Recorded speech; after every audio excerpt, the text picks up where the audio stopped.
哋又跑又跳又扎，呢班咁型嘅同學仔，其實就係我哋嘅城大田徑隊。咁我覺得田徑隊就係種類五花八門啦，即係可能有擲項、有鐵餅、有鉛球、有跳遠、有跳高，又有長跑、短跑咁就唔同項目嘅精英組成一隊伍咁樣。咁我覺得我女子田徑隊係一個好 free 嘅一條 team 咁樣啦，即係大家好多都係由唔同校隊入嚟咁樣，有啲都係因為自己好想試下跑，所以入嚟田徑隊。之後到另一年就 firm 咗自己跑嘅嗰一個項目，跟住我哋就會 keep 住train 嗰一個項目咁樣咯。嚟緊就係大專陸運會啦，唔知佢哋又點樣備戰呢？不如我哋聽下佢哋嘅教練點講啦。田徑隊呢，同學嘅俾我感覺呢，多數都係默默耕耘，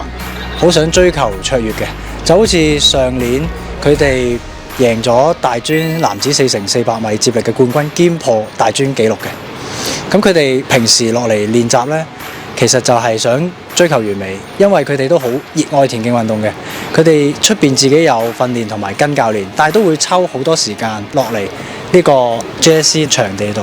希望可以熟習到大專比賽嘅節奏啦，同埋嗰個場地，力求喺比賽度做得更好。我覺得咧今年田徑隊嘅氣氛咧係超級好嘅，因為咧大家大部分嘅隊員啦都係2年級同3年級嘅同學仔啦，咁佢哋咧基本上咧都已經有感情啦，跟住再加上咧有啲新血入咗嚟啦，經過咗都大半年嘅時間啦，咁所以佢哋咧都好融洽啊，又會成日一齊練習啦，甚至乎我哋一齊出去食飯啊、玩啊咁樣嘅。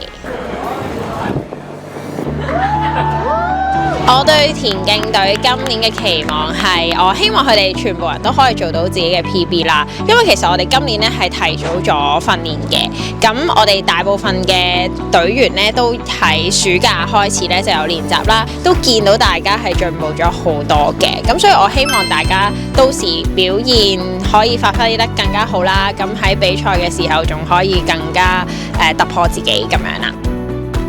咁喺最近嘅練習度呢，因為好接近大專比賽日子啦。咁上個星期呢，男子接力隊咧做緊一啲接力嘅訓練嘅時候呢，記得有位同學呢係上個禮拜夜晚黑嘅時候呢，仲考緊 midterm。咁考完 midterm 差唔多10點嘅時候呢，其他同學都好好，大家好想做嗰件事，所以大家一齊等埋佢呢。10點幾嘅時候呢，仲練緊接力嘅。咁呢個都好深刻㗎，因為都令我覺得聖斯塔田徑隊嘅同學係好團結，同埋好想做好件事。咁我喺呢一度咧幫 CT 嘅同學仔打氣啦，希望所有人咧都會衝破自己嘅目標。咁特別咧為即將畢業嘅同學仔咧打氣啦。咁希望咧你哋可以 enjoy 呢個比賽啦，就搏盡無悔，耶！繼續做好自己啦。我哋盡全力做到最好。咁我哋把握任何嘅機會。咁或者我哋就可以追求到自己想要嘅成績，甚至突破到自己。預祝晒所有城大田徑隊嘅同學仔喺嚟緊2026年3月14至15號嘅大專陸運會，個個都勇奪佳績。我哋一定會為你哋加油，期待你哋嘅精彩表現。